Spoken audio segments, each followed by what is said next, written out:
What up, what up, what up, what up, what up, what up? Peace, peace, peace, peace. Mr. Stuart back again. I've disabled the chat.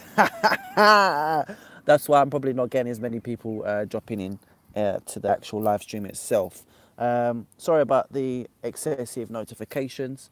Those of you that are not doing your exam on Friday, but priority is I do my live streams for my students, and I'm there every step of the way.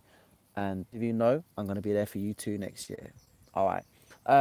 So far tonight we have looked at her problem of religion. We're now going to move on to Elizabeth's problem of Mary Queen of Scots. You heard about this woman coming up, popping up, Mary Queen of Scots.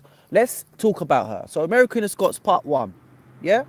So who was Mary Queen of Scots? So Mary Queen of Scots was actually Elizabeth's cousin.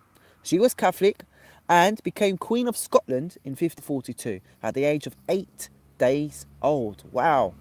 Queen at 8 days old. Jeez, man, like. She married the heir to France, yeah, heir to the French throne, and was briefly queen for two countries for a short period of time. As Elizabeth had no children, Mary was also seen as the direct heir to the English throne. Okay?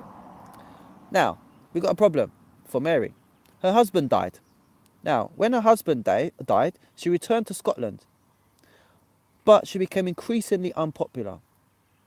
Scotland had been increasingly Protestant in her absence while she was in France with her ex-husband, no, not ex-husband, with her deceased husband, sorry, who was obviously the heir to the France, so they were in France. So when she was away from Scotland, England was becoming, when she was away from Scotland, Scotland was becoming Protestant.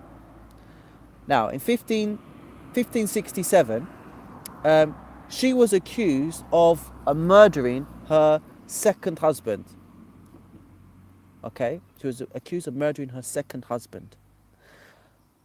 And the Scottish basically wanted to kill her for killing or conspiring to kill her second husband. So Mary fled to England with her young son, James, being crowned the King of Scotland in her place. So Mary has now gone to England, and this is where all of the plots begin, because Mary is now in England. What should Elizabeth do?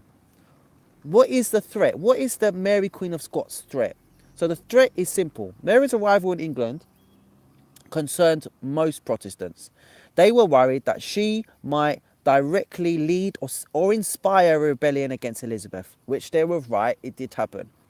The idea that she could become queen reminded them of what Elizabeth's sister, Bloody Mary, did, killing all of the people that were Protestant. And they didn't want this to happen again, right?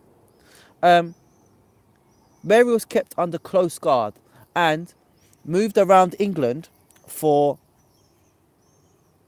about 19 to 20 years, freely. Although she was not directly involved in any plots against Elizabeth, she was certainly an inspiration for the plots against Elizabeth. It seems like Elizabeth's got to go, and that's coming up in part two. I'm Mr. Stuart. Catch you in a minute.